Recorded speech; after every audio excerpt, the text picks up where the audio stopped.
Hi, good evening. Thanks for joining us. I've just been talking to Carrie, who's presenting with me tonight, and asked for her opinion whether I look awful because I've just had the most frantic day and flung myself in front of this computer screen, feeling a little bit bedraggled. So, apologies if I look a bit worse for wear. I've put some lipstick on to make an effort. So, Carrie, who is looking far more glamorous than I am, is joining us more. And we are going to be talking about getting sober and how we got sober, and hopefully you'll all have loads of questions to ask us that we can answer as we go through. So, but to get the ball rolling, I'll just talk a little bit about my experiences, and then Carrie will talk a little bit about hers, and it'll just give you some time to write your questions in the box at the side.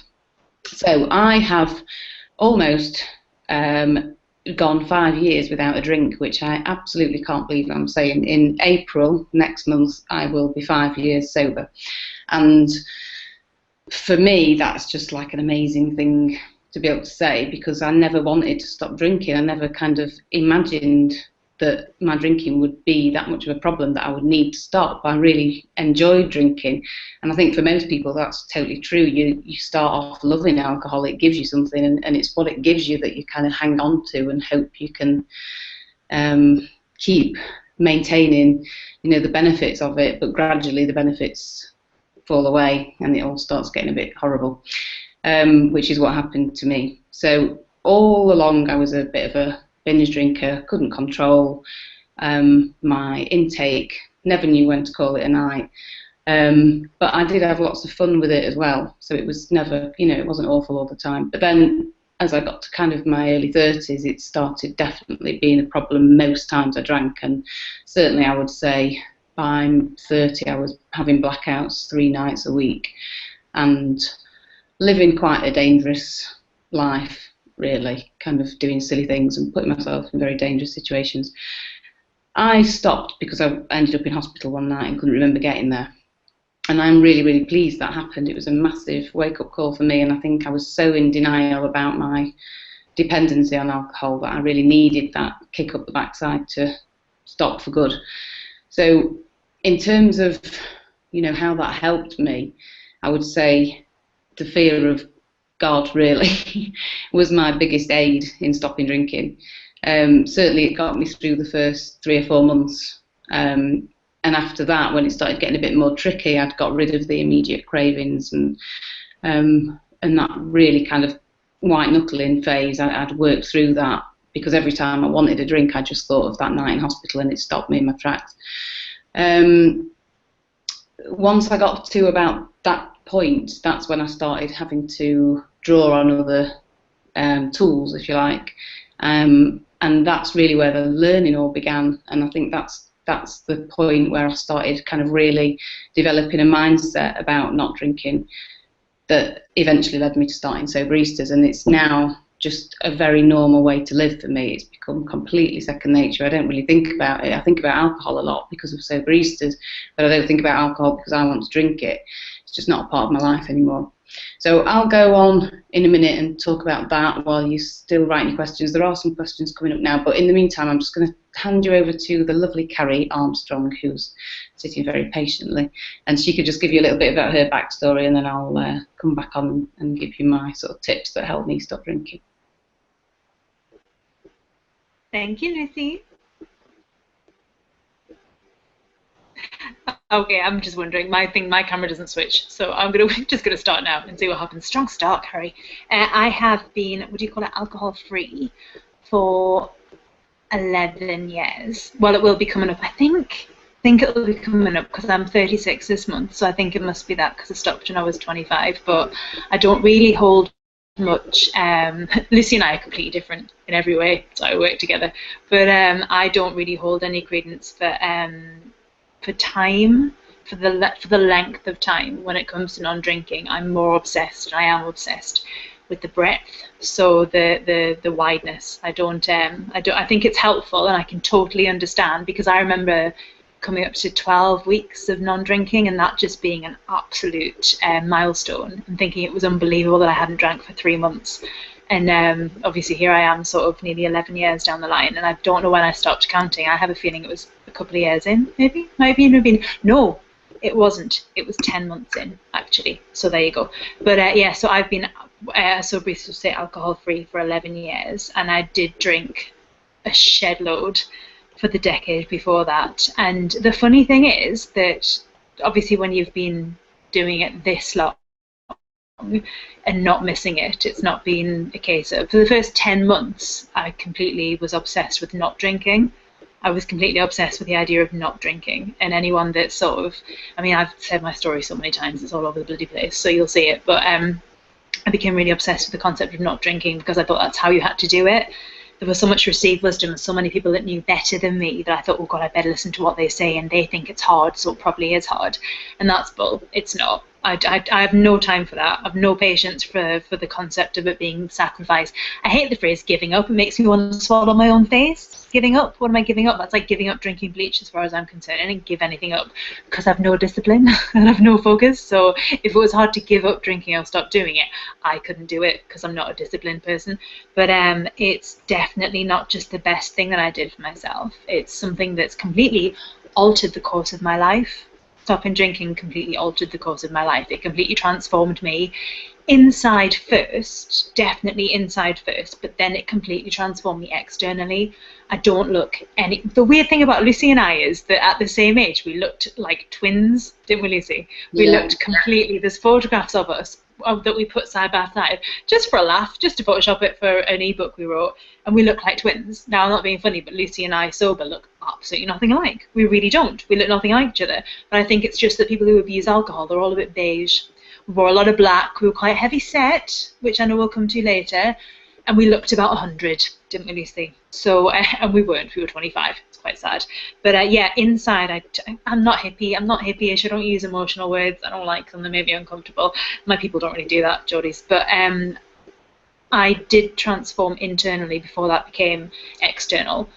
I never expected to look different, but I completely do, to the point where people don't really recognise me that knew me back then. But I think differently. I transform my thinking, and we'll come to that later. So I did think at first that it was impossible. I absolutely knew. It was my belief that it was going to be hard, and I can honestly tell you that none of those things were true. And what I can really say at this point is I don't use fear like Lucy says. Fear works for a few weeks, then you're screwed.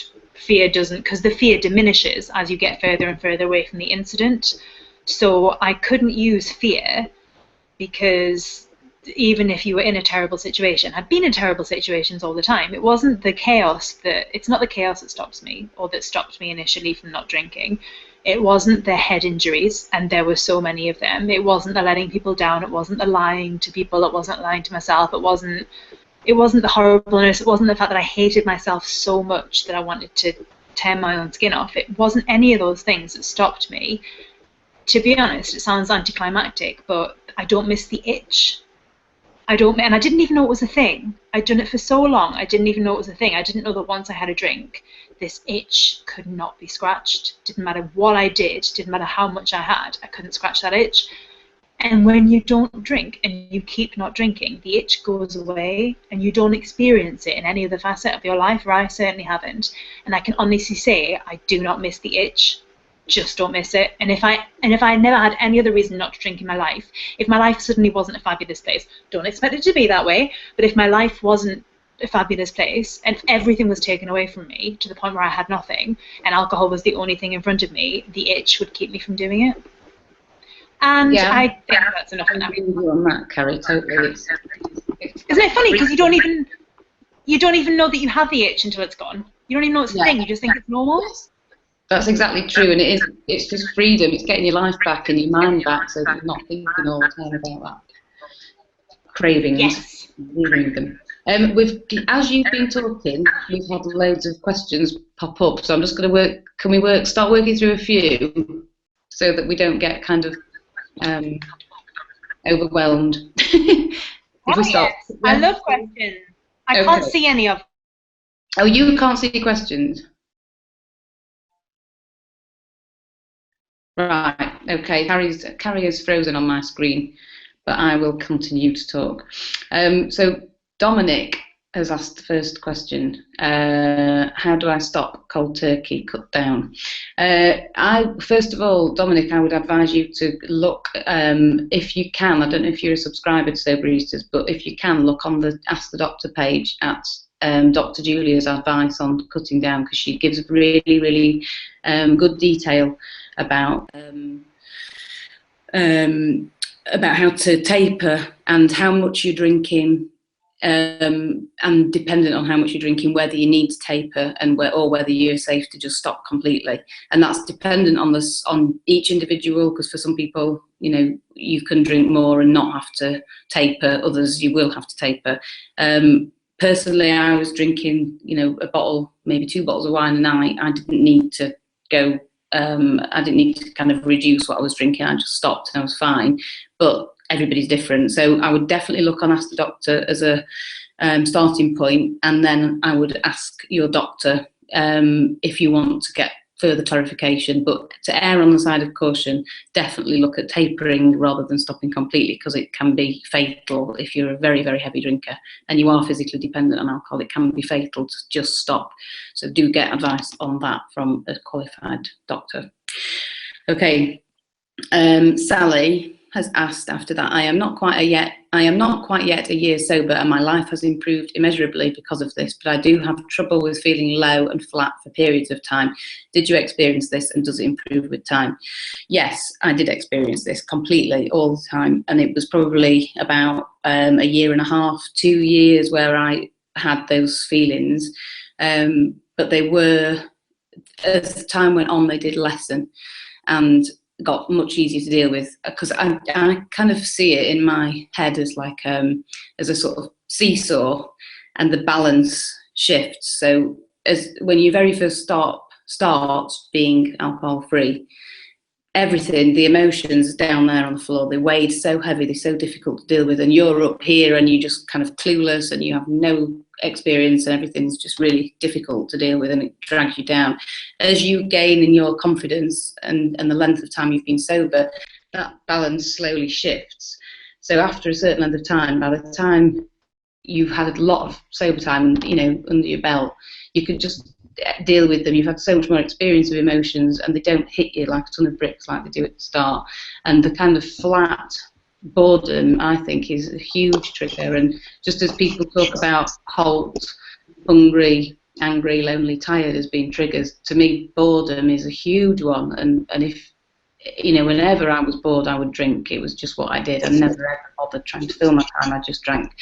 So that is crucial. And also I think an acceptance of the fact that we do feel flat, and we do have days where everything's a bit crap and the weather's horrible and you're tired and the kids are driving you up the wall and there's nothing great to look forward to, and it's really, really hard, and booze is a very easy escapism from all of that. So really important to find something to replace it, to try and lift your spirits, but just as important to understand that we all get those emotions, and to sort of sit with them and learn to sit with them without worrying about it too much, because they do pass. And whenever I have a day like that now, I just kind of think it's gonna pass. Tomorrow I'll get a decent night's sleep and I'll wake up tomorrow and I'll feel better, and I do.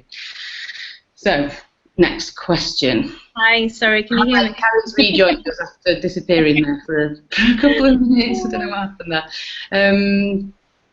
Okay, I'll just answer this question, Carrie, and then I'll hand over to you and see if you. Is that Emma? We're on Bernard, who says,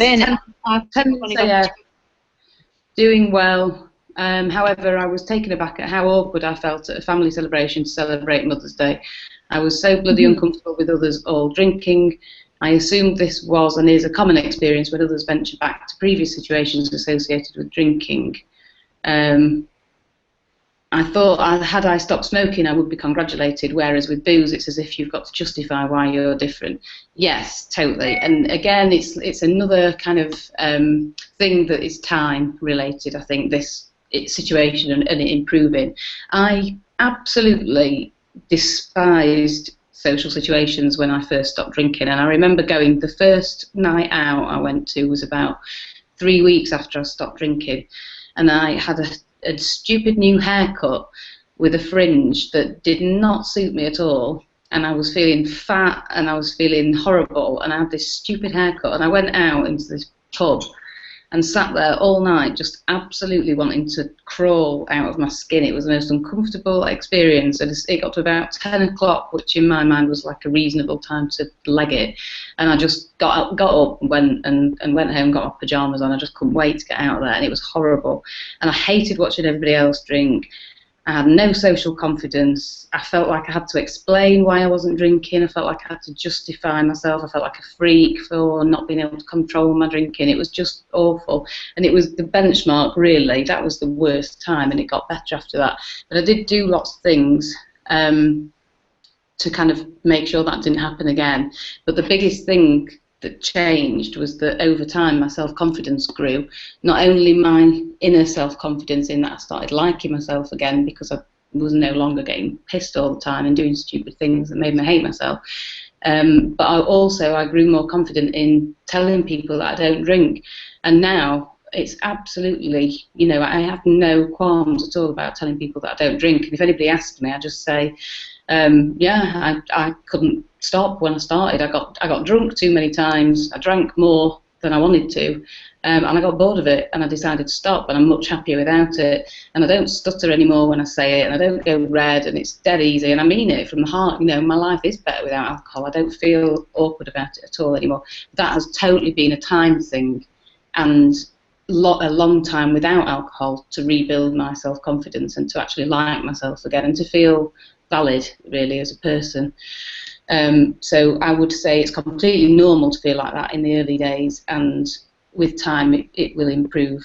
So, Carrie, have you got any thoughts on that? You know, I'm going to say the total opposite to you, Lucy.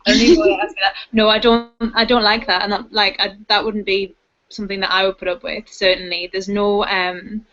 I don't think that you even need to put up with that situation for 5 minutes. I think whenever it comes to social anxiety, or whenever it comes to any sort of anxiety that you can't medicate with alcohol anymore, there's no reason why you have to put up with it, because you can always change your emotional state. There are so many tools out there that you can use to learn to control your emotional state, and you can do stuff like neurolinguistic programming, you can do stuff like cognitive behavioral therapy, you can do stuff like hypnosis. There are so many ways, and thanks to the internet you can look them up and find the perfect one for you. And tapping, emotional freedom technique, I think is incredible. You can buy books off Amazon for 99p. I recommend that to everyone that gets in touch with me because it's so cheap and so easy. And once you feel the truth of it, like the actual physical emotional shift that you're in charge of, nothing can ever really affect you in the same way again. So I would say do it once, go out, feel horrendously awkward, and that's an impetus to go out and change, because you absolutely can do it. And I think it doesn't take any longer than 3 weeks. So 3 weeks from now, if you put your mind to it, I say it with all the ladies, majority ladies that work with me, go out and find something physically, be really, I'm not a proactive person at all, but that's something I literally, I'm intolerant to feeling bad. I just won't have it. So that's my 2 pence worth, Lucy. No, well, you know what, Carrie, I wish I'd known you 5 years ago and you'd have told me that, because I did white knuckle it and did it the organic way, but it did work. Yeah, it just took a lot longer. And I think, one thing it's actually horrible. that No, go. Yeah. One thing I did do that was a practical thing was that I did go and see a cognitive behavioural therapist, and he really, really helped me build my confidence up, and that was a fast track kind of way to feeling better about myself. Didn't tell you that would apply to drinking. I like really specific tools. I think we have this tolerance for feeling bad, and it's bullshit, and I don't see why. It goes back to that whole thing of people saying, oh, well, everyone else is unhappy drinking, so why shouldn't I join them? Well, because that's ridiculous. We're not 5 years old. Like, go sort your life out. Make sure that you feel better. There's no excuse for not feeling as good as you can every second of every day. I'm not having that. I think one thing I had at the beginning on that horrible night in the pub was that I was so used to feeling wretched about myself, and I despised myself so much that I didn't actually, it never occurred to me that I might actually not feel like that. So it took a penny to drop that I might actually get to one day where I might like myself. That was such a kind of foreign concept for me.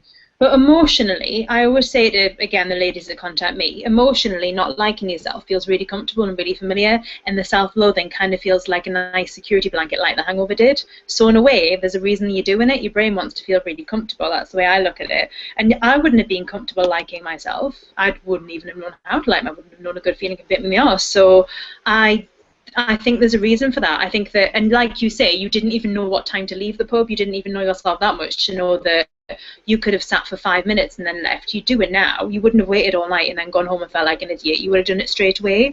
So there's a lot to be said about boundaries there. I think you learn boundaries. I think you learn social norms. I learned how to be a human, after a few years, but there's no excuse for feeling anxious, and there's no excuse for feeling uncomfortable socially, not when you can knock it on the head within days. Do you see what I mean? Yeah, totally. And also, I think one more point, and then I'll go on to the next question. But I think loads of people who drink too much are people pleasers, and I was very worried and had no idea about really how to kind of say what I wanted. So I did things to keep people happy. So in a situation like that, I would have stayed there because I didn't want to offend people. Wouldn't do it now, though, would you, Lucy? Well, now I just think, sod it. If I want to go home, I'm going home. I wouldn't care. Right. But back then, I was really kind of worried about it. So I'd put myself through these awful situations just to keep people happy, which, I think a lot of people do. Chris has said, in 10 weeks alcohol-free, I've had no cravings. I was drinking 3 bottles a day at times. I'm worried it will suddenly hit me. I think, yes, it will hit you at some point, probably. It's bound to. But as time goes by, it'll hit you less and less. And if you don't get hit by it, you are really lucky and fantastic. Hats off. I kind of, the way I experienced it over the first year and a half was 2 steps forward, 1 step back. I'd have a couple of weeks where I'd be feeling really strong and thinking, this is great, I'm into it now, I don't miss drinking anymore. And then something would trigger it. It would be a situation that I'd not been in yet since I'd stopped drinking. And I would just find myself absolutely floored by the desire to drink, and it killed me. It was really hard. There were a lot of those, but over a year and a half, they got less and less and easier and easier to deal with, and then they stopped altogether, and now I don't get them anymore at all. So I would just be prepared for if they do hit, and a really good trick, I think, is just to kind of develop a very mindful way to living so that you're aware of your thoughts, and when thoughts happen, you can see them as almost external to you. You can see them as triggers. They're alcohol cravings, and they're not necessarily a thought that you need to listen to. So be prepared to kind of deal with them as if they're, it's an external voice to yours, and don't pay any attention to it and move on, distract yourself and get rid of it. But hopefully they won't happen, which would be lovely. But I would say it probably takes a bit longer than 10 weeks to get rid of them altogether. It did for me. It took a good kind of year and a half to get rid of them completely. Carrie? Oh, Lucy, really? You know what I'm going to say? Yeah. I don't believe in it. I think we need to be so careful with our language, because the word craving is really, really strong. I think heroin addicts get cravings. I think pregnant women get cravings. I think the rest of us, it's psychological. So if you've gone into physical withdrawal from alcohol, which is completely different, and you don't have to be a hardcore alcoholic on a bottle of whiskey or 2 a day to go into actual withdrawal. I did it at home because I was an idiot and didn't know that I had it. A lot of people will do it within the first 10 days, and they describe it as like the worst flu they've ever had in their life. It can go from that to hallucinating, and I didn't know that I had an alcohol problem, so I didn't know that it was withdrawal I was in, and it was awful. It was horrible. Don't do it. I always say to people, if you feel like you've got a really bad case of the flu and you have stopped drinking, even if it was a couple of bottles of wine a night, get yourself to accident emergency, get yourself there and tell them, because they can help you with that. You don't have to go to rehab for that. They can help you out. But with the actual physical cravings, I don't believe it is. What I think we've used... Carrie, can I just qualify what I was saying? I meant psychological cravings. Yeah, but I don't believe in them either. I literally don't believe in them. I think that we're medicating for anxiety. Okay. I just think it's a strong word. Look at you. Shut up. I'm not going to say it right. I think it's a really strong word, and I think that we use this really dramatic language because and we hide behind these buzzwords. Do you see what I mean? So we can say, oh, it's a craving and it's really valid and it sounds kind of medical, so I'm going to believe it has this power over me. And we give this inanimate object this power through using this word that's, I know it sounds arbitrary, but it's really not. We have to really mind our language. I'm a big fan of that. So I don't think it's a craving. I think I'm a bit uncomfortable. Because how much does it sound? Does it sound like you can beat this? Oh my God, I have this craving and I have to fight against it. Or dial it down a bit.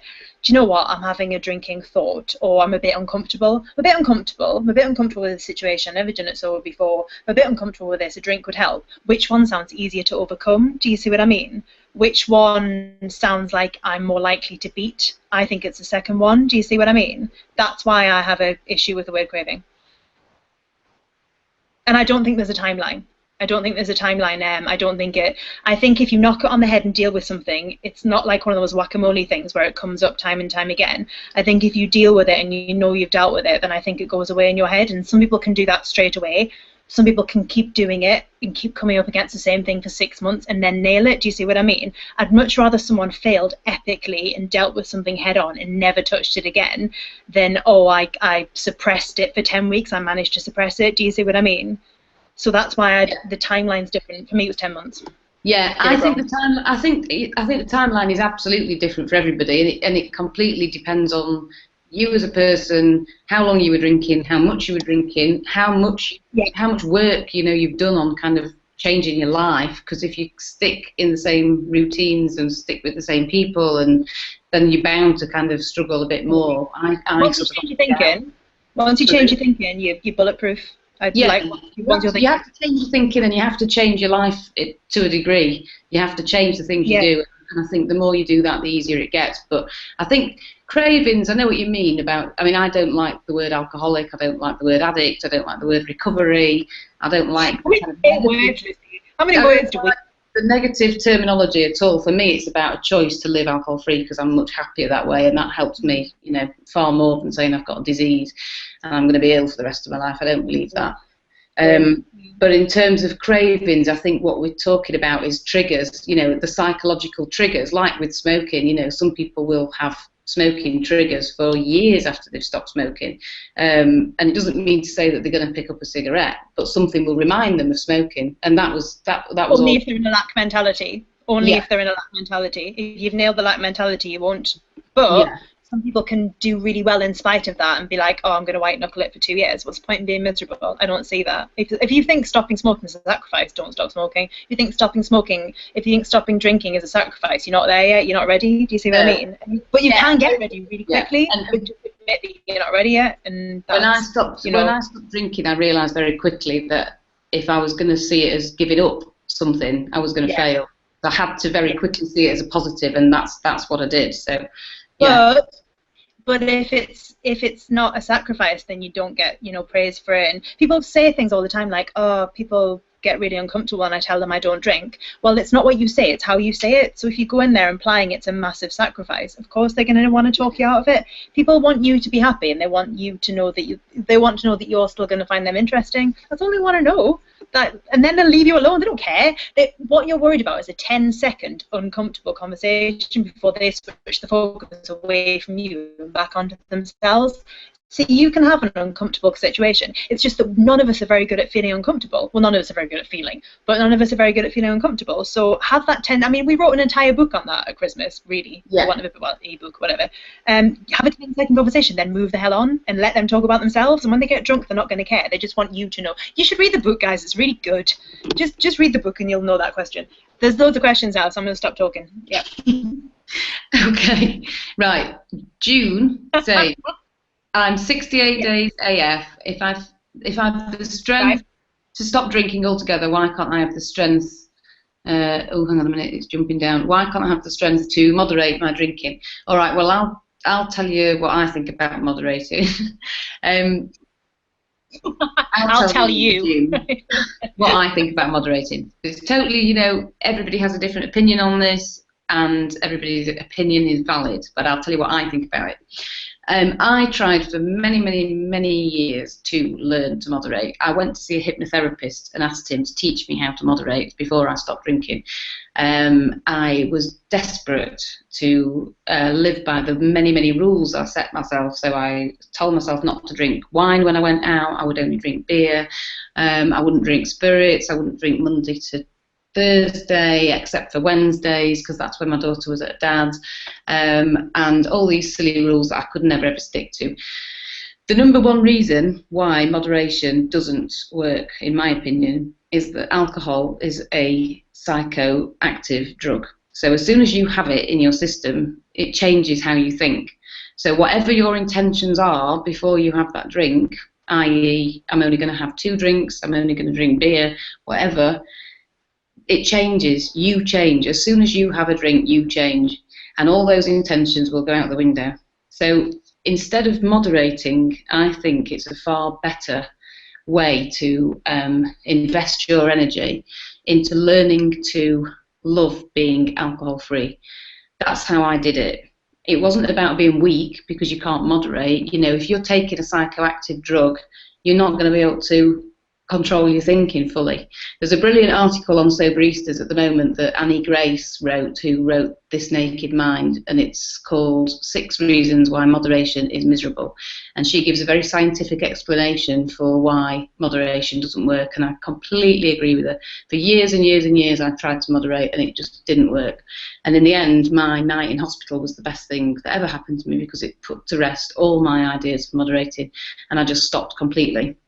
And the freedom that that's given me has been incredible. I don't think about it anymore. I have nothing to control anymore.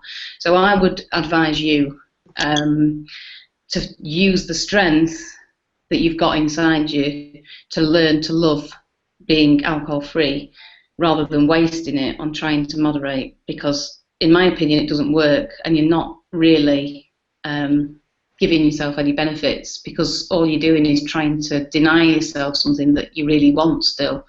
You're restricting what you really want. So learn to not want it and let it go. That's my best advice, and it's the best thing I ever did. You know, I would tell anybody to be completely alcohol-free is the way forward. Carrie. Yeah, no, I think that's lovely. I do think that what you said, and I know that you mean it, and I think that I do think you're right. However, here's my own personal spin on it, just from, you know, the past 11 years or so, and my own personal experience. I think that there are 2 ways that people can drink, and I think that when I say to people that come to me, right, do you have the itch? And if they have the itch that you scratch, like having a midgie bite, and you don't know the midgie's bite is there, and you've knocked it, and you think, oh God, so you scratch it, and the more you scratch it, the more it itches, the more you itch it, the more you scratch it, and you really, really wish you had never ever scratched it in the first place, but now there is nothing you can do except scratch it and then go to sleep, and then it won't itch tomorrow. Do you see what I mean? To me, that's die hard from the first drink. Absolutely alcohol addiction. That's completely how I felt about it. Yeah, it made me feel better. Yeah, it gave me loads of self-confidence, but physiologically there was an absolute addiction. I think it's a cop-out to say it's genetic, but there is a strong genetic component as far as I'm concerned. So that's that right there. Now, if you have that, no, you can't moderate, because when you drink, you itch, and there's nothing you can do about it.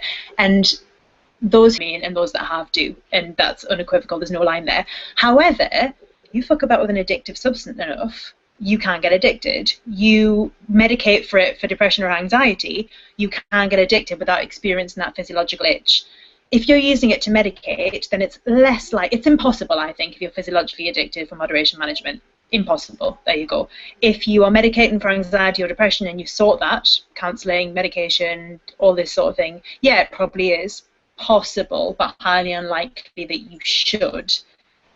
Moderation management. If you're none of those things and you drink because you're self-conscious or because your friends do or whatever, yeah, you probably can moderation management. Do I want it? No, but one thing I really hate is this blanket approach for all people, because some ladies that came to me, they decided that they did want to do moderation management, and I dealt with it in the same way that I would alcohol-free. Do I want to do it? No. Would I touch alcohol again? Absolutely not. Don't miss it. Don't miss the itch. It's horrendous. but there are a very few small minority of people that can moderation management and do it successfully. And I don't like the fact they get shunned by everyone, because as far as I knew a girl, and she's a filmmaker, she's wonderful, and she really believed that she was being held back in work because she didn't drink at all. She'd been to rehab. She had talked for hours one day about it. And what she really hated was she was shunned by the entire recovery community because she decided, like everyone in actual moderation management, 2 units, and that was it. That's all she could have, maybe once or twice a week or whatever. And she was shunned by the recovery community. As far as I'm concerned, if you do moderation management, you're still actively in recovery, but you have to work a lot harder at it than anyone else. And I just don't see the point in that. But I don't think we should shun people for trying it. And I do think that a lot of people do try it in a bid to cut down to the point where they're ready to be without it. It's not for me. It's not for everyone. You have to absolutely know inside out what your triggers are and what sort of a drinker you are. And then if you want to try it, fine. But to be honest, like, I just don't see the payoff. So I wouldn't bother. But, you know, to each their own. Yeah, no, I mean, I think my only thing that I'd like to add to that, and it is something that's come up on Soberistas a lot, which is why I'm, feel like I should say this, why I want to say it. I think the only thing to be aware of is that people in early stages of stopping drinking are often in denial about how dependent they are and how much their off switch doesn't work. You can't do it. You can't do it in any recovery. If somebody had told me when I was still in the very early phases of if somebody had told me that I could learn to moderate, I'd have jumped on it and tried to do it. And my efforts to control my drinking found me ending up in hospital.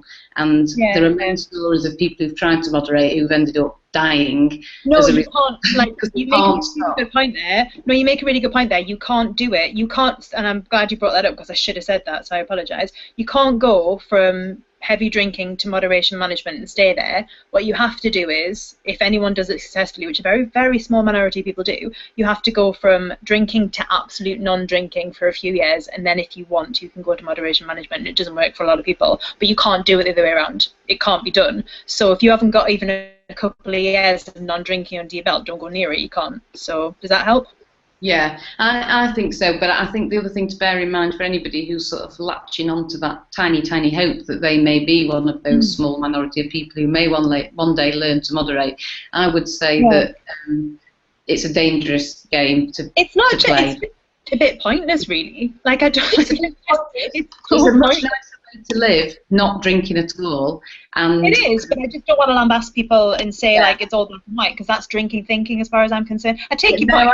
I would never tell anybody how to do it because it's completely up to the individual, but I know how I would have felt if somebody had given me that tiny glimmer of hope that I could learn to moderate. I'd have jumped on it, and I couldn't moderate, and I can't moderate. So I would just say, if you know your off switch doesn't work, don't try it. Yeah, do what Lucy says. I like that. Yeah, I like that one. Not drinking, and learn to love that as a way of living instead of trying to moderate. What's the next question? The next question is, I can cope without even thinking about drinking during the week, but when it comes to the weekend, all my convictions about not drinking disappear, and I find any excuse to drink. Yeah, again, another really, really common thing. I could easily go Monday to Thursday without drinking. Got to Friday night, totally different story. When I first stopped drinking, I lived in a block of apartments that were, well, at 35, I was probably one of the oldest people who lived there. Most people were in their sort of 20s, so it got to Friday night and there was just this procession of very glamorous, dressed up, young, beautiful people wandering out the door, all going out for a wild night out, and I was sat in my pyjamas in the living room watching them all, crying my eyes out and feeling like it was just the most unfair thing in the world. And I hated the weekend, absolutely hated it. And it took me, again, just quite a long time of readjustment before I genuinely started to see the value in my weekends as being something other than drinking. And now the way I look at the weekend is that I absolutely love having that time to sort of rejuvenate, to have, to rest, to get my energy back after a busy week, to go running, to spend time with my kids. to do all the things that I can't do Monday to Friday. I see it as a really luxurious resting time the weekend, and I've stopped associating it completely with going out and getting drunk. You know, I still go out, but I don't see it anymore as an opportunity to get drunk. I now look back on my weekends as a drinker, and I just see these wasted, awful, you know, hours of days of my life just spent lying around in bed feeling terrible and hating myself. And it was just, there was no weekend, it was just 2 days of torture and self-abuse.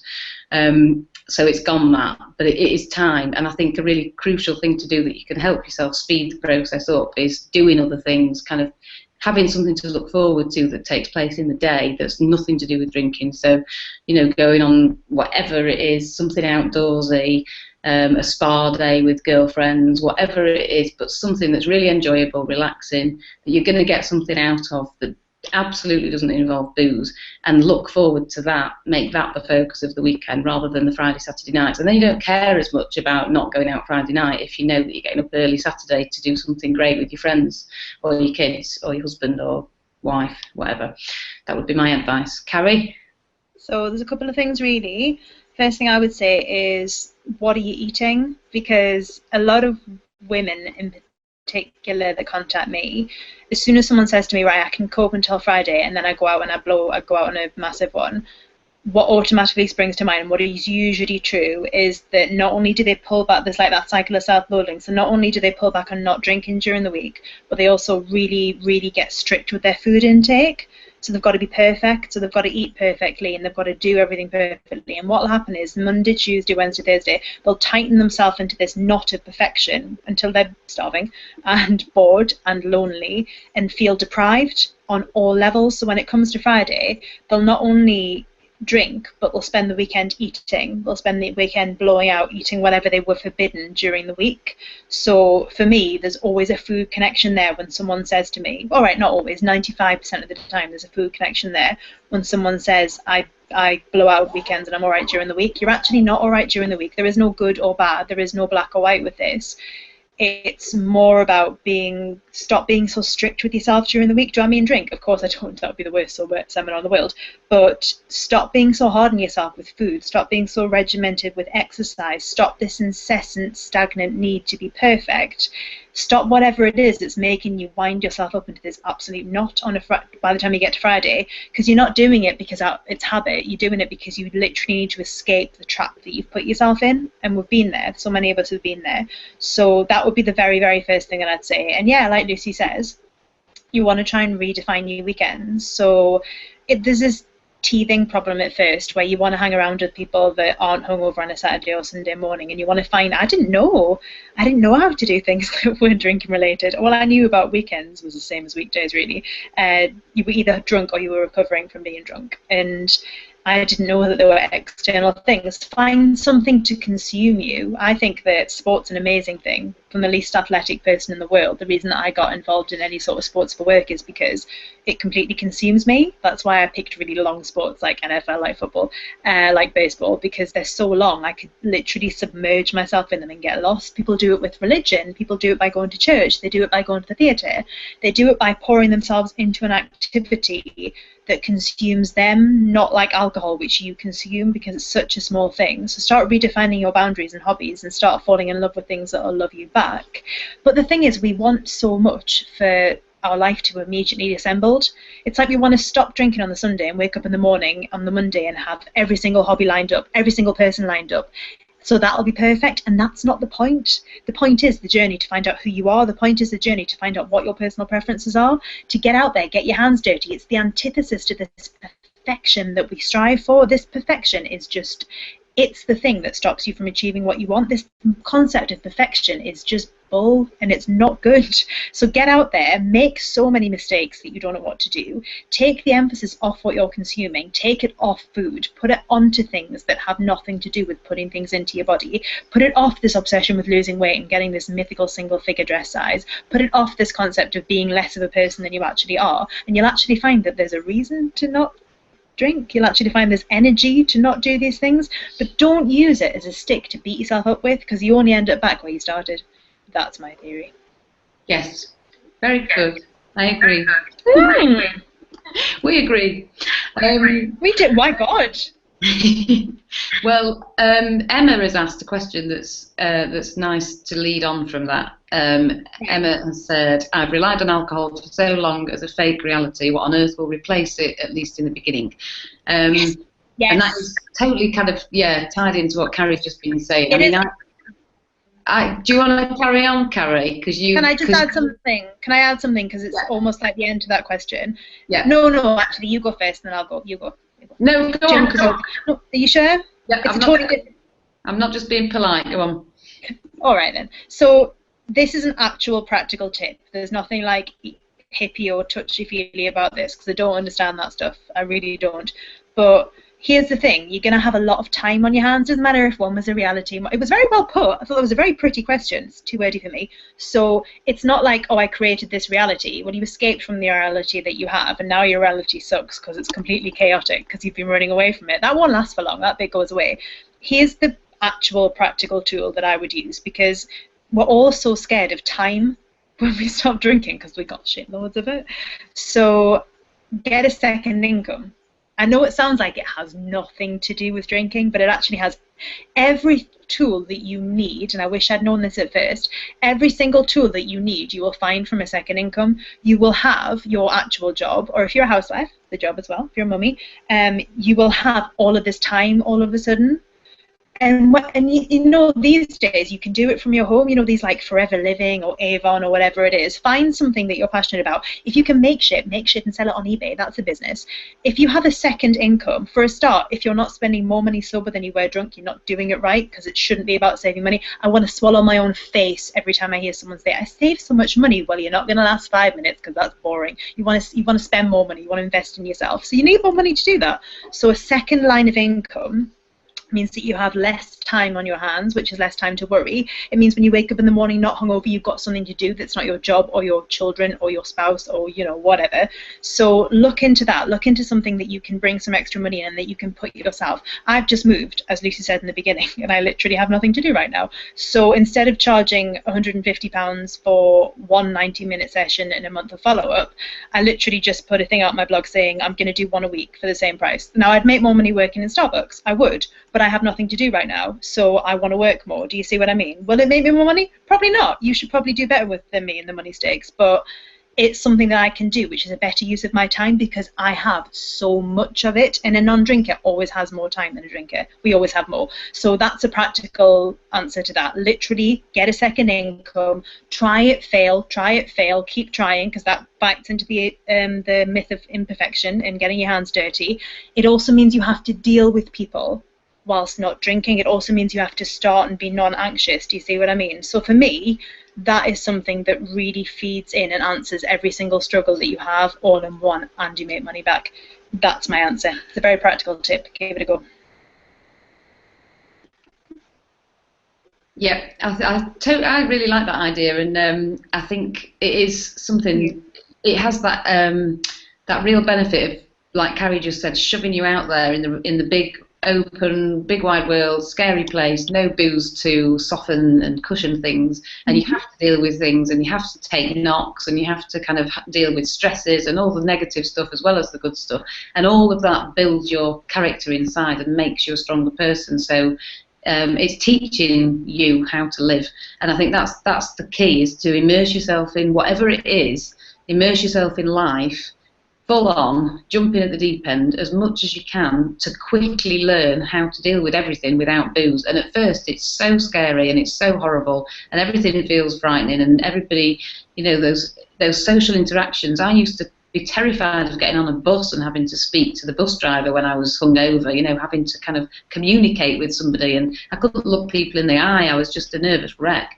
And it was only because I've just repeatedly put myself in challenging situations and tried new things that over the last few years, that's totally gone, and it's not who I am anymore. I'm really confident.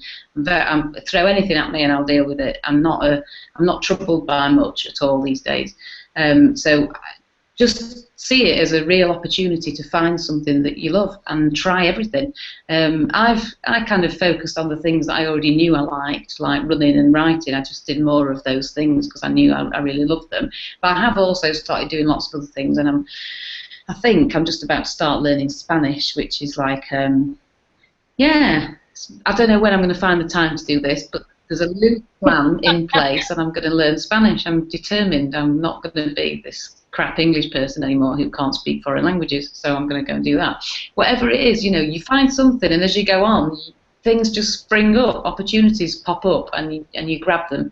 Even if it scares the crap out of you, you grab them and you take them, and it makes you grow.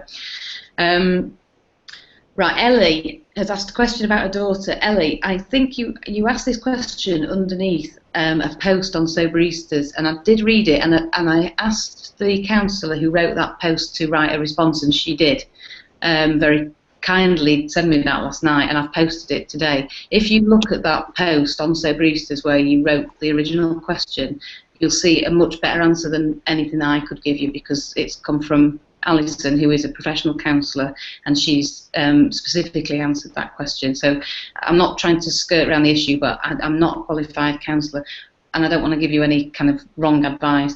I would say, just straight off the top of my head, it's a question about Ellie's daughter, and I would say that you can't make anybody get help for a drink problem. They have to get to that place themselves, and you can certainly sort of drop hints and try and gently push them in a direction, but until she's ready to do it, she's not going to do it. So read Alison's answer on Soberistas, and if you want me to try and get you any more help about that, please email me on lucy@soberistas.com, and I'll do my best to help you with that. Emma has asked, why is it some people can drink and others just can't? Well, it's just a bummer. I would say, Emma, it's just one of those situations that, you know, it's sink or swim. You either accept it and you just get on with it, or you fight against it and you'll kind of continually struggle with it. I would say it took me, 22 years of believing in some bizarre way that I could drink like everybody else. I had this stupid, misguided notion that I could drink anybody under the table, and I was a complete lightweight. I was always passing out, getting drunk, throwing up, God knows what. I just wasn't a big drinker, even though I totally thought I was. I couldn't drink anyone under the table. I was a total lightweight. But I never really thought of myself as being a problem drinker until I stopped. And it's only since I stopped drinking that I've really I really sort of now, I suppose I perceive myself as somebody who's allergic to alcohol. It just doesn't work for me. There are endless reasons why. Nobody knows exactly why some people become alcohol dependent and others don't. There's a myriad of reasons. It's genetic, it's socialization, it's life circumstances. It's just who we are, and I think try not to tie yourself up in knots wondering why you can't drink and other people can. It's about learning to love a life that doesn't include alcohol, for me. And I almost feel sorry for people who haven't who haven't sort of seen the light, because for me, my life is so much better without alcohol. I wish everybody would just see what I can see, and I think, you do, once you get to a certain point, I think you do cross a line and it becomes obvious how much better your life is. But I know it's a struggle to start with, but I just try to move on when you're having those internal debates and not worry about it too much, because it's a fact. There's nothing we can do about it. It's far better to spend your energy and your time trying to concentrate on learning to love a life without alcohol, keeping yourself safe, keeping yourself happy, and let everybody else get on with it. If they want to, carry on drinking, that's their business. Carrie?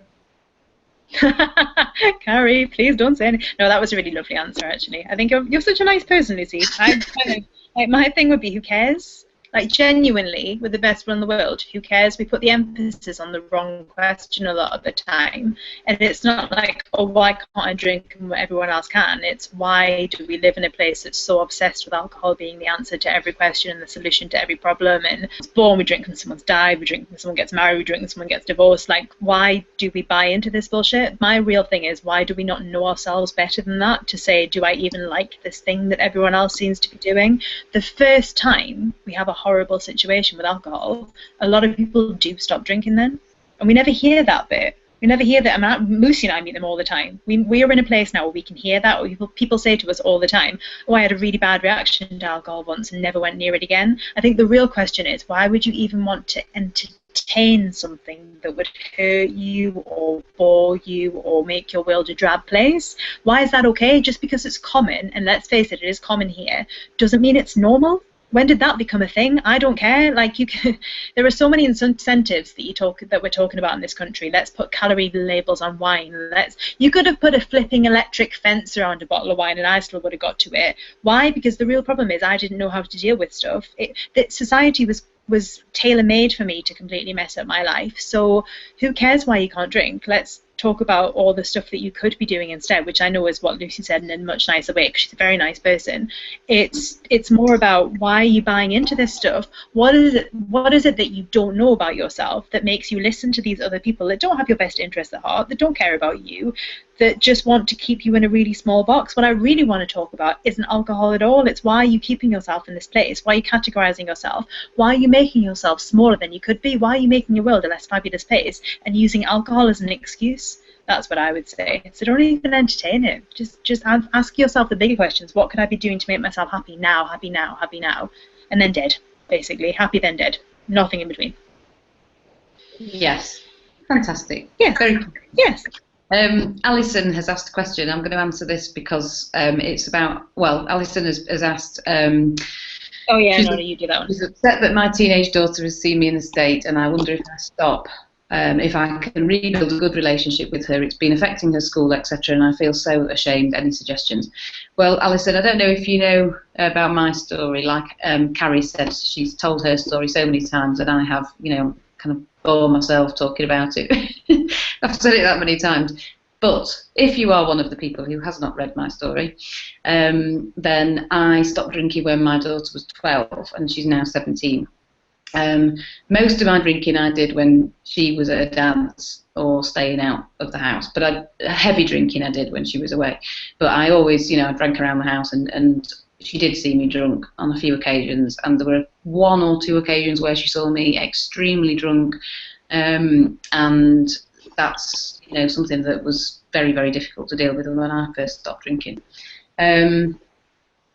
I saw a cognitive behavioural therapist who was wonderful in that he taught me very practical ways of dealing with guilt, and he allowed me to leave, whilst acknowledging what I'd done was a bit shit and it wasn't ideal. He did allow me to move on from it and to deal with the guilt and to concentrate on being a better person in the future and on rebuilding my relationship with my daughter, and he really gave me the practical tools to do that.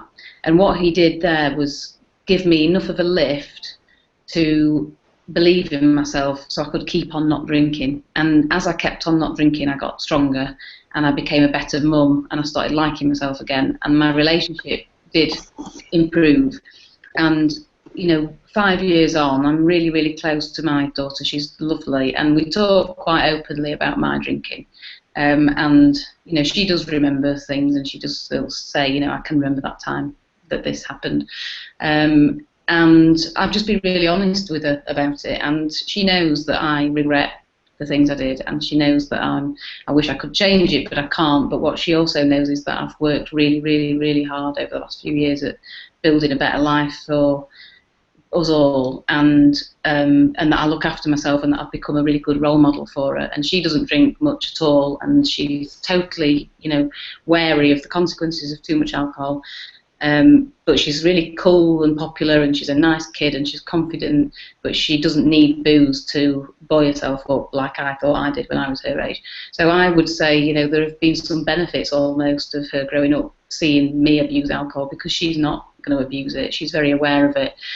And we're very close, and I think there are things you can do. I think I would definitely advise you to go see a counsellor, just for a few weeks, just get some professional help in dealing with the guilt, because it's a real killer, that, and it really does make it difficult to keep yourself buoyant and strong when you feel that guilty and rubbish about yourself. Be really open about your daughter, and talk to her about it, and be honest, and show her that you are making an effort to change, and over time she will really, really respect you for that, and she will love you more, I think, in the end, and you will be closer in the end, for going through that experience together. So I would just kind of see a positive future, but accept that it might be a bit tricky on the way, and help yourself by going to see a counsellor and getting a little bit of help along the way to get you to that good place, and I'm sure you will get there.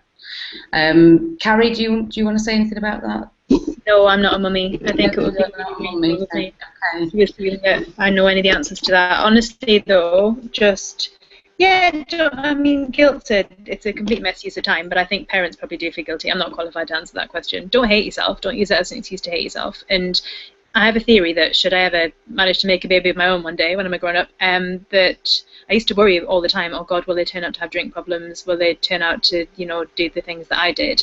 And I think if you can nail it, you can bulletproof your children against that. And that's a bonus of actually having been there and done that. Whereas if you're indifferent to alcohol or don't really understand it, then you can't. But I do know that should I ever become a mummy, then I'm not worried about that, because I can absolutely guarantee that I can bulletproof my children against it. And that's what you can do. That's what's on the other side of this. So don't concentrate on the guilt part. Concentrate on you getting the tools to make sure your children never end up in the situations that you've been in. But I'm not a mummy, so I can't answer that one. Yeah, and just one more thing, Alison, that I would say as well. I think, you are absolutely not alone in feeling the way that you feel, and in being, a drinker and doing things you regret, and having children and being a drinker. There's so many women on Soberistas and men who are parents who've abused alcohol and who are in a real state and hate themselves for it. There are loads of people, and there's also loads of people who've managed to move on from that. And whilst it's never going to be something that they're going to, be joyful about, that past history, they do learn to deal with it and move on. So you're not alone. You're not a horrible person, and your daughter will be fine. You just got to stick with the not drink, and it'll all come good, I'm sure. Yeah. Dominic has asked, is there anything from the pharmacist or GP that will help with cutting down? Again, Dominic, I'm not a doctor, and I wouldn't want to give any erroneous advice. I would go and see your doctor if you are at all worried about stopping cold turkey, and ask for their opinion. Or you could, alternatively, if you don't want to see your doctor, you could write to Julia, our Soberistas doctor, on askthedoctor@soberistas.com, and ask her opinion on medicine that is out there that might be able to help at this stage. But I would definitely seek professional medical advice, and I ain't a doctor. Sorry. Barbara, any thoughts on using alcohol-free lager, wine, etc.? Well, Barbara, I am a huge fan of alcohol-free beer, and I've just ordered a big case of it tonight from Dry Drinker. Soberistas, as of today, get 20% off Dry Drinker. If you go to our Soberistas discount club page, enter the code that's on there, you can get 20% off. They do a massive range of alcohol-free beers, and I buy them quite a lot. In fact, they've just put my testimonial on their website saying how much I love their alcohol-free beers. They're not for everybody. Some people say that they trigger cravings. I would say probably don't bother with them if you're in the early days of not drinking. They may make you think about beer too much, alcohol beer, and want some. I started drinking them about a year after I stopped drinking, and they've never made me crave the real stuff. I enjoy them because I like the taste of lager. Certainly with a curry, it's quite nice to have a cold lager with a curry. And sometimes I don't want to just drink water, it's a bit boring.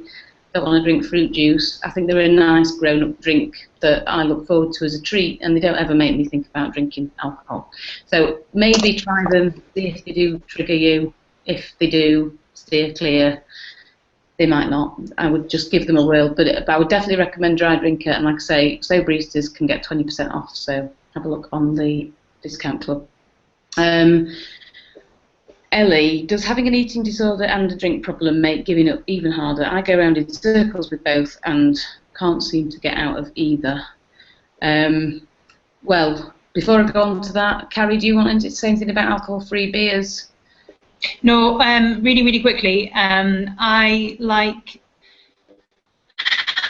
the concept of one thing that works with all, men and women that contact me, that I actually see. I don't do group things, I just do one-on-one clients. I don't want to sit here and advertise myself, that's awful, but just how I work is I do one-on-one Skype calls like this, and so we'll work through, you know, the same problems, blah, blah, blah, for an hour, now 4 times a month for some reason. But one of the things that I absolutely make people do from the beginning is I say, I've got so many bottles of Schiller in my house, and people say, oh, that's really, really sweet, I don't like stuff like that.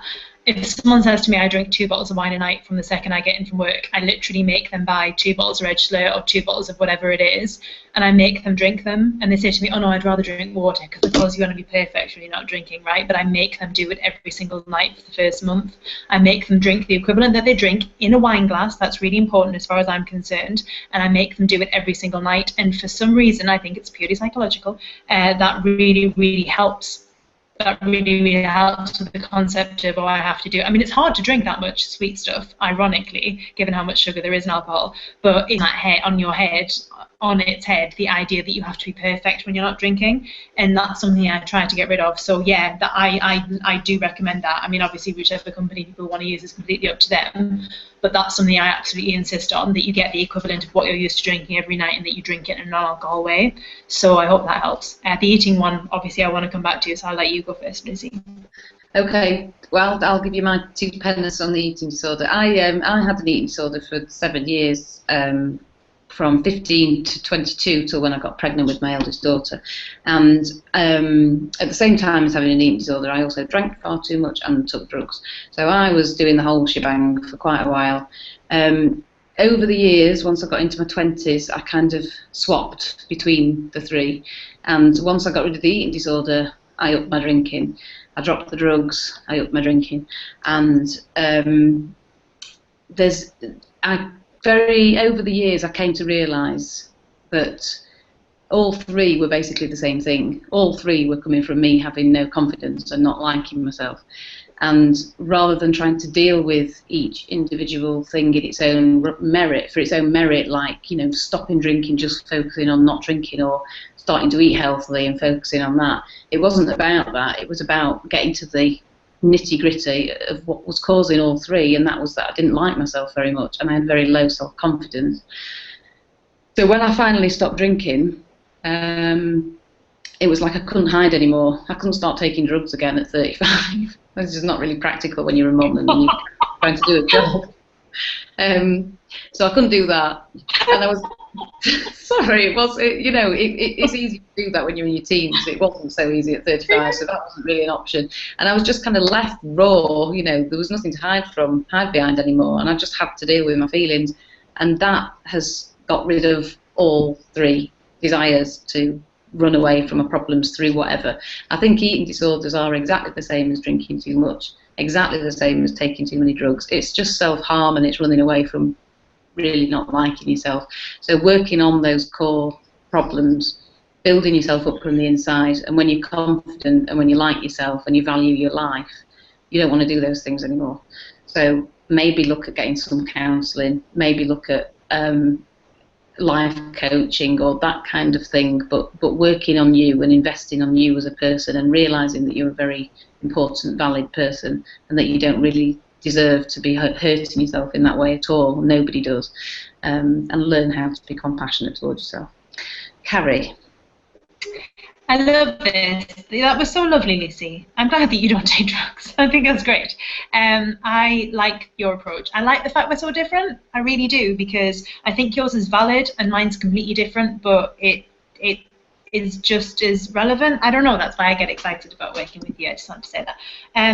I actually got sober, then got an eating disorder, which a lot of people tend not to do that. But I was completely indifferent to food when I was drinking, because I hated how I looked anyway. I was quite a big girl, and that's irrelevant actually, because I'm not a skinny girl now, and I love the way I look. But bigger the better as far as I'm concerned these days. But I got down to 6 stone. I'm a big girl, and I went from being 11.5 stone to 6 stone in a year. So that was sober. That had nothing to do with alcohol. I think Lucy's spot on in our approach is the same way that you get rid of it in the same way. I would say the way I say that is all recovery is the same. I use the same tools to get out of a wheelchair that I did to rid myself of eating disorder behaviour as I did to stop drinking. When I learned how to walk again, that's how I discovered my own particular take on stopping drinking. It's very, as Lucy knows, it's very different to anything anyone does out there, mainly because not many people get sober and have to learn how to walk. And now the weird thing about learning how to walk, and this is coming into the eating disorder one again, because all recovery is the same, just like Lucy said in her own way as well. When I was learning how to walk again, I discovered that actually learning how to walk isn't that hard, but standing is a bugger. Standing is incredibly difficult to master. It took me years and years and years to be able to stand without support. And that really, really changed my life, because I thought, well, hang on, why is it so difficult to stand but not to walk? What is it about forward momentum that's so important? What is it about looking one direction and literally having your steps create something that then helps you? So what I do is, it's irrelevant whether it's food. So is it more difficult to stop abusing alcohol when you have an eating disorder? Absolutely not. You nail both at the same time in the same way. So for me, it's all about stopping old momentum, but not standing still, because you've got to start this new momentum and thinking in different ways. Now, as Lucy said, go internal, go find a counsellor, go do that. Mine's actually the complete opposite. Both work. We're very fortunate. For me, it's creating that momentum by putting on external things, by taking the emphasis off us completely and learning to really engage with life again, instead of using food or alcohol or, I guess, drugs. I never was interested in drugs personally. Like, beer was it for me. I didn't need anything else. But it's about putting your focus on external things. And for me, that's how I achieved all recovery, and that's how the people that have sessions with me, that's how I approach it. You don't go inwards, you fixate on external and use forward build momentum, very powerful momentum, very deliberate momentum. It's by not doing what, when someone says to me, I've got a problem with food and I've got a problem with drink, well, I think you're thinking by default there, and I think that you need to think deliberately and control your thinking in order to control this other stuff. But I don't think it's any harder, and I think it's not a helpful story to tell yourself. I think it's a disempowering story to tell yourself. So I'd start by telling myself, I tell myself impossible things all the time. Oh, I'm so lucky I have an eating disorder because it means I'm going to get sober faster. You know, that's a great thing. Oh, I'm so lucky that I drink too much because it means I'm going to knock this eating disorder on the head. Doesn't that feel better? Doesn't that feel like a less hopeless place to be? So that's my thing. Okay, thank you. Yeah, it is totally different, and I do think we share the same view in that it's about a focus on being positive and not feeling bogged down by a helpless situation. It's totally within your control to change your situation. And we don't think each other's wrong either. Like, we never say, oh, and that's one thing I like about working with you. We never go, oh, your approach is wrong, therefore you're wrong. We also think, well, it's different. I like it. Yeah. There are just two questions. Well, three actually. Jill, my ALT is 86. Is that bad? Jill, again, if you want to email Julia, askthedoctor@soberistas.com. Yeah. Please do, because Carrie and I aren't medical people. No. I don't know what we are. Thank you for being very We're not medical, but yeah. So I wouldn't want to advise you on that. Dominic, I would really love to go to a help group. Do you have any preferences? Soberistas. Soberistas, yeah.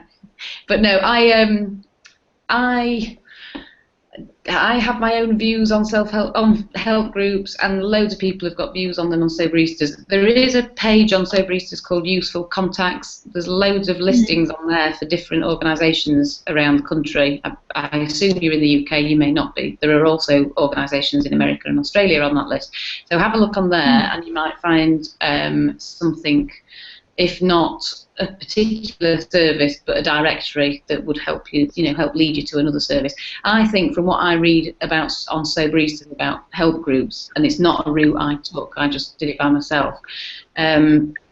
I think it depends on the group, and I read people saying that they've been to AA and they absolutely hated it, and everybody in there was horrible, and they didn't have anything in common with anybody, and they were, they ran out of there screaming. Other people say the exact opposite, and it's been an amazing thing, and it's helped save them, and they love the people in there, and they're the best friends. And I really, really think it's probably potluck in terms of who's in the group nearest to you. So maybe try different groups and see if you like it. Smart Recovery is a religious-free and non-religious physical meet-up group that appeals to me more than AA because I'm not religious.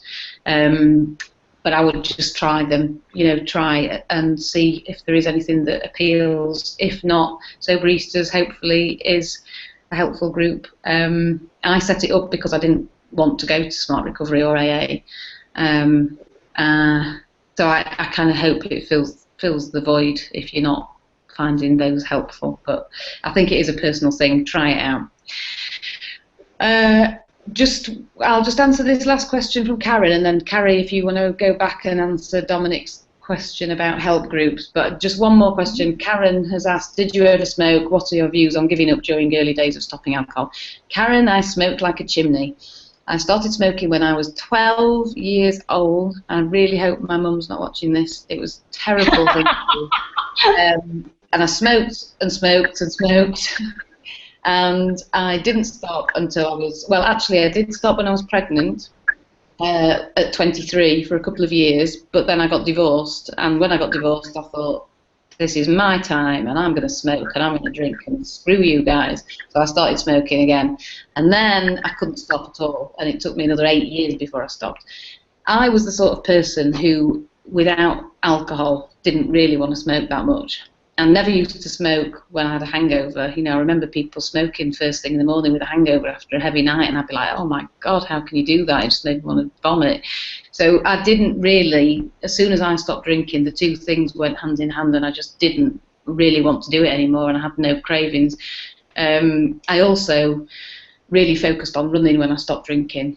And that obviously, you know, I didn't want to smoke and run. But I had smoked for, God, I don't even want to think about it. 23 years I'd smoked by the time I stopped. But luckily for me, the alcohol got rid of the cravings, and I don't miss it at all now. In fact, I'm a complete born again.